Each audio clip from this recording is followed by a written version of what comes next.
to talk a little bit about the North, Northern Ireland. Because even within this, of course, in that term, there's something very important. Is this an unfairly high-class part of the island of Ireland?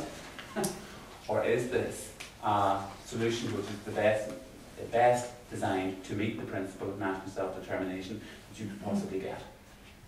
Okay? Because you can see it either way. You can see that either way. Effectively, though, the political structure inside the North that comes into effect looks something like this. Technically, Northern Ireland is both separated from the South, but also, uniquely within the United Kingdom, separated from Westminster. It's part of the UK, so it's actually, funny enough, double separated. Separated from the UK at the same moment as it's separated from, and Northern Ireland becomes almost its own place with its own internal politics. In which the debate about the legitimacy of the state and about nationality continues in a way that it now begins to recede elsewhere. That's the bottom line. It's no longer an issue outside the rest of Britain and the rest of Ireland. Over time. But here's the issue. This little place now comes into existence in which the Unionist population, with overwhelmingly Protestant, and we all know why it's tied up with that, but I'm not going to deal with that today, but we can deal with that another day if you want. Overwhelmingly Protestants see this as our wee country. Our wee country. We are citizens of this place. That's fine. We buy into it. 65% of the population at partition. Okay? You have, however, on the other side, a population of nationalists. Now, not everybody's Catholic and not everybody's separate, so this is schematic. It's only schematic for what I want to do. But nevertheless, the reality is, they're sitting in the same place, but the relationship to the state is opposite. Instead of this being some moment of liberation, a democratic will of the people, it looks like the last turn of the imperial screw. This is us being pushed under domination now for the last time. You understand? And simultaneously, you've got two groups. Now, the Government of Ireland Act sets up, effectively, a constitution, not a constitution, but it is a constitution, if you know what I mean. It constitutes what comes after it. And in it, it says, there's no discrimination, Northern Ireland's a lovely place, it's very nice, we're all equal citizens. Okay? That's the theory. But the practice of the politics is that instead of being equal citizens, from the outset, the state looks at its citizens, and the citizens look at the state from two different lenses, from friend and foe. And the state is effectively aligned with one against the other. Do you understand? And what matters is less your individual rights than which group you belong to. Which approach you take to the existence of the state. Now, if you like, if you just get it, we wanted to join the rest of Ireland, which is the very thing we want the border for. Do you understand? So you have a loop here.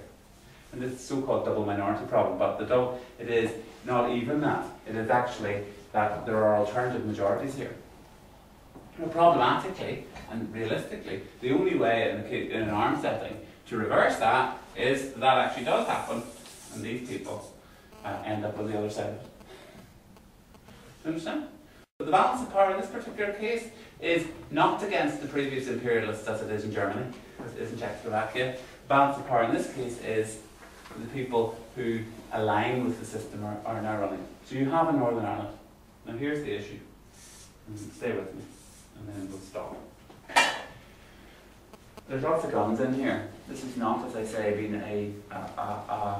and it has been won by a kind of balance of force argument, not by any particular principle, albeit trying to say how do we resolve this from London's point of view. The bottom line situation is this: is the IRA, of course, are determined not to allow this to come into being.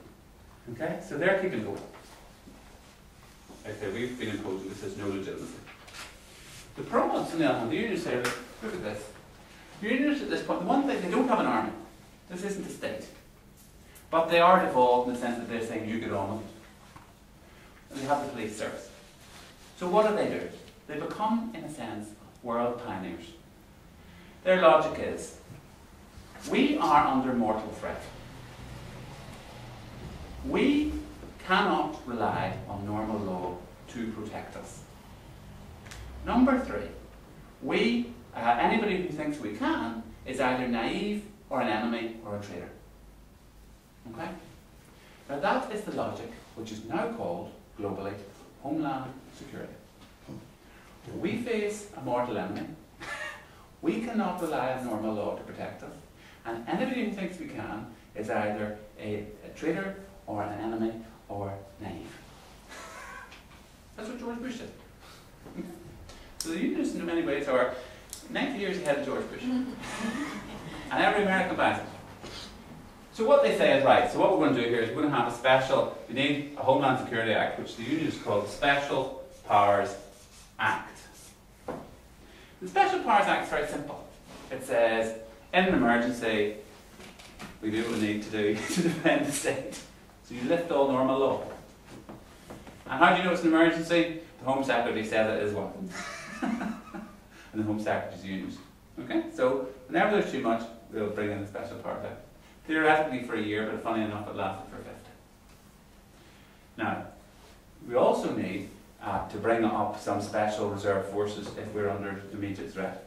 So what you do is you create special police services. The A, B and C specials, of course the B specials being the longest lasting, but you create special, who can be, if you like, dragooned in when you need them. And overwhelmingly they're demobbed soldiers, UVF brigades, who are allowed fundamentally to keep their weapons at home for the emergency. They're your eyes and ears in the community. Okay. So now what? The IRA is going. The Unionist majority says, this is an insurrection. We are legally putting in force a Special Powers Act, calling an emergency. We need more security. More security means what? Going in to get the bad guys. Who are the bad guys? The IRA. Where are they? Mostly in Fenian areas. Right? Good in here. So you send your specials, they're all hardened UVF men, into the heartland where there are concentrated Catholic population to pick out the bad guys, as you're concerned, the IRA. And of course the Catholic population say, we made a big mistake rebelling against these people, let's make a deal. No, they don't. They say, told you these bastards are at us, we knew they would be, this is the real face of the Brits in Ireland, we must get out of here. We will support this rebellion. Recruiting sergeant for the IRA if they joins up. And so the prods say, we made a mistake with that Special Powers Act. We should really have had a conference to work this out. No, they don't. They say, told you they're not just stabbing us in the back, they're stabbing us in the front. These people are out to destroy us. Look at the murdering bastards, and I'm using the language deliberately because it's exactly what they're saying. We must have more security. More security means pile it on in there. Catholic population again said, democracy? What democracy is this? Self-determination. What's self-determination? You walk into your curfew, you're lifting people in the streets, just random, you're shooting people, you're killing people, you're interning people. Get out of here. The prods, murderers, more security. Catholic population. This is utterly disgraceful. We are left alone. We've been abandoned by the rest of Ireland, abandoned by Britain. We are at the end of a colonial black book of the worst order. Understand? Now, the problem in the north of Ireland situation, in the Northern Ireland situation is this, is by about 1923, the Unionist population, the Unionists get some kind of grip on this, largely because the southern politics turns its face from the north and turns in. So it becomes a purely Northern Ireland map. You understand? It does not extend outside. By 1923, the Unionists effectively get some kind of control. But when we say control, what we mean is that the visible face of this circle disappears from public view. And it looks as though you've re-established law and order with Unionist control. The problem you have here is that in a situation where this remains the line for electorates, 65% is 100% of the political power, and 35% is nil. So although theoretically you have a equal citizenship society, in majoritarian terms you have a yes-no society. You're either in, you're out, a them and us society. Does that make sense?